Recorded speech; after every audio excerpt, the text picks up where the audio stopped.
What if we could, tap into our cells, especially deep in the brain, not with surgery or drugs, but just sound? Hmm. Seems pretty It sci-fi. really does. Huh. But that's exactly where we're heading today. We're diving into sonogenetics. Sonogenetics, using sound waves to control cells. Precisely. And it's moving fast. And you, our listener, sent us some great stuff on this. We've got research papers, PubMed Frontiers, and a piece from The Conversation, too. A really good mix to get a handle on it. So, our mission today, Hmm. let's unpack what sonogenetics actually is, how it works, and, the big potential here, especially for chronic diseases, neurological stuff, without getting totally lost in the weeds, technically speaking. Sounds like a plan.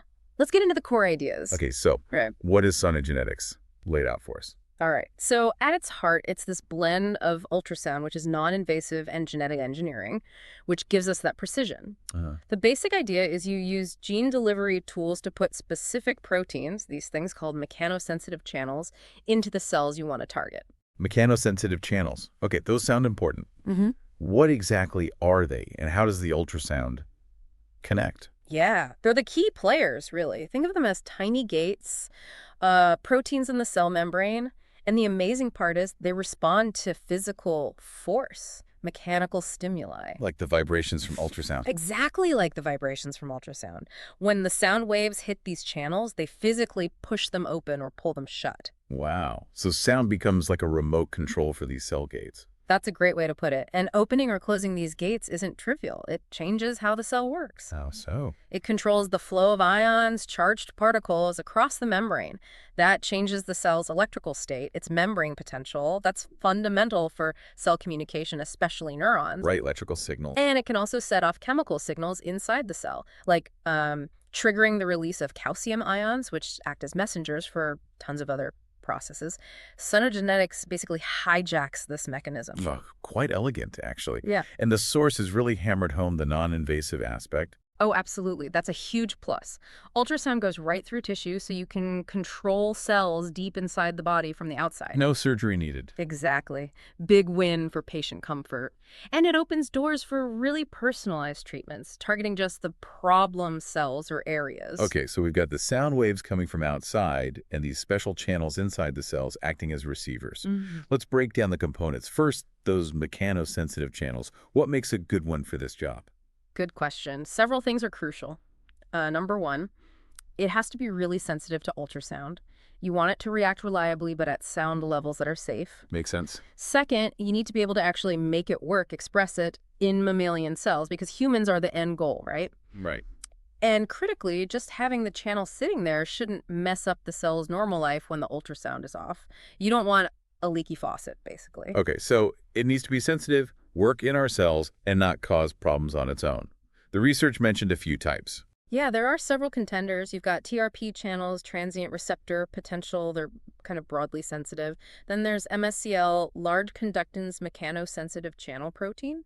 Some modified versions, mutants of MSCL, are extra sensitive to ultrasound, which is really useful. More sensitive means you might need less ultrasound power. Exactly. Lower intensity, potentially safer.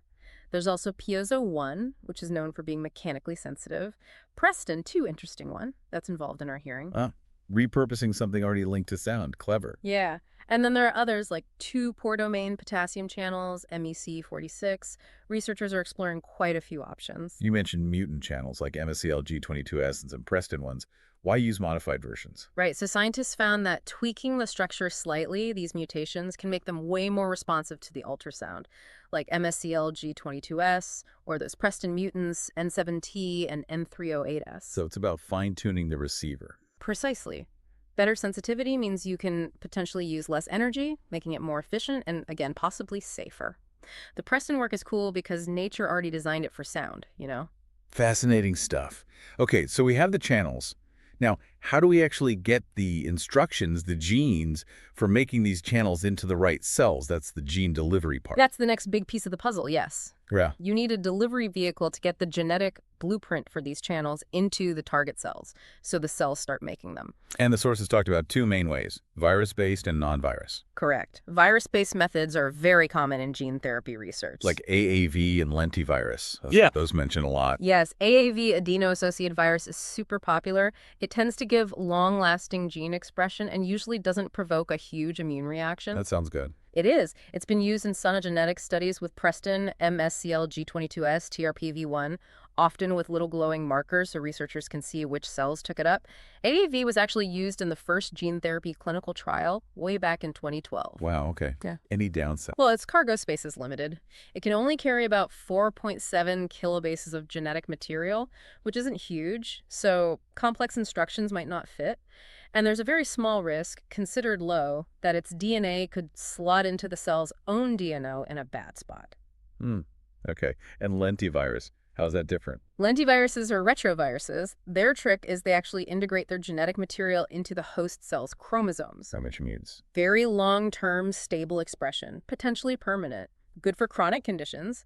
They can also carry more, maybe 10 kilobases, and in fact more cell types. But integrating into chromosomes sounds risky. That's the trade-off.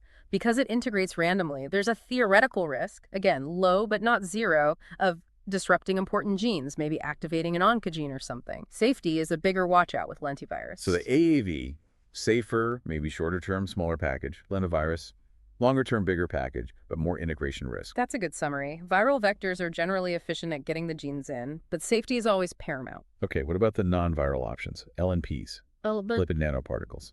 Right. LNPs are the main non-viral approach mentioned. Big advantage. Safety. They generally don't trigger the immune system much and they don't integrate into the genome, so fewer long-term worries there. Sounds ideal then. Well, the flip side is they're usually less efficient than viruses at getting the genes into the cells, lower transfection rates, and the effect doesn't last as long, so you might need repeat doses. Ah, okay. The research mentioned using LNPs for MSCL, I92L, and Preston, sometimes needing higher ultrasound pressure, like over 0.3 megapascals, just to help get the nanoparticles into the cells effectively. So they need a bit of a push. Sort of. And these LNPs are complex little balls of fat, ionizable lipids, PEG lipids for stability, cholesterol, designed to get into cells. But one current challenge is they often end up accumulating in the liver. So choosing the delivery method is a really key decision, depending on what you need: safety, efficiency, how long it needs to last. Absolutely critical.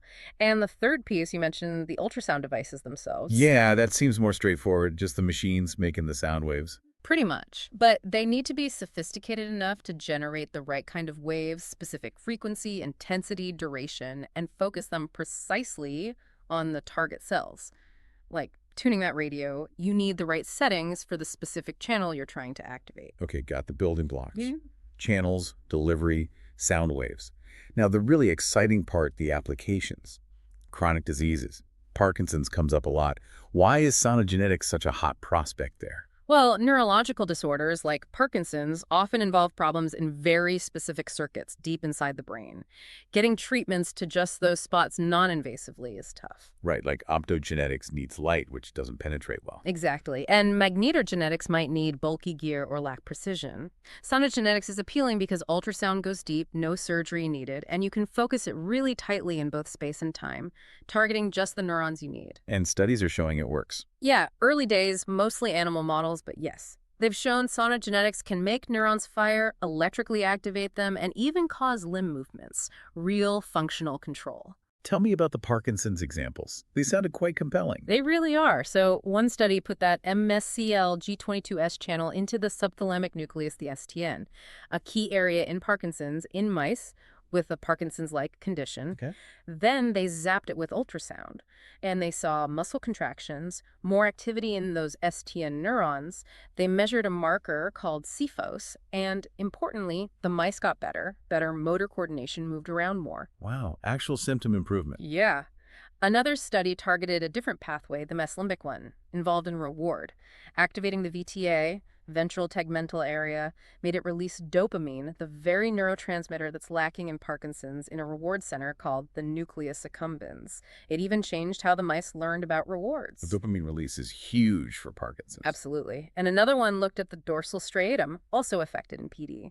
Stimulating that area with ultrasound in mice with MSCLG22S made them move more. They even played with different ultrasound wave shapes to reduce any potential hearing confounds. Smart, making sure it's the brain stimulation, not just the sound itself. Right.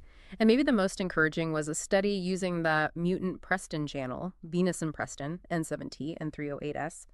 Ultrasound treatment in Parkinson's mice actually seemed to protect dopamine neurons from degenerating and improved motor function. Oh. It seemed to boost levels of helpful growth factors like BDNF and NGF in the brain, so potentially neuroprotective effects too. That's incredible. For a disease with such limited options, Yeah, this feels really significant. it really does. A potential game changer if it translates to humans. Okay, the sources also mentioned vision restoration. That seems different. A bigger challenge, maybe. Definitely different challenges. Vision needs incredibly fine spatial and temporal resolution. You need to activate retinal ganglion cells in the eye precisely enough and fast enough to create a meaningful visual percept in the brain. Much finer detail than stimulating a whole brain region. Exactly. People are working on things like retinal implants, but Sonogenetics offers that non-invasive potential. There was one really neat study using G22S MSCL in retinal cells and visual cortex neurons in rats. They found short bursts of high-frequency ultrasound, around 15 megahertz, could make these cells respond. In trained mice, this stimulation caused behavior similar to how they'd react to seeing actual light. Whoa, so the brain interpreted the ultrasound stimulation as light. It seems like it. They got responses within milliseconds and with a spatial precision under 400 micrometers. That's getting into the range needed for meaningful visual information. Under 400 micrometers. That's tiny. Okay, final application mentioned. Cancer. Inhibiting tumor growth. How did that work? The idea there is different. Instead of just activating cells, you might use the ultrasound opening of these channels to disrupt cancer cells, maybe trigger apoptosis-programmed cell death. A targeted self-destruct signal. Kind of. Traditional chemo kills dividing cells, healthy or cancerous, causing side effects. Sonogenetics could potentially zero in on just the tumor cells. How? One study designed this clever logic A&D gated system. Basically, it expressed the MSCL I92L channel only on tumor cells. Like a specific address label. Exactly. So the channel is the lock. Key 1, being on a tumor cell. Key 2, the ultrasound wave. Only when both are present does the channel open.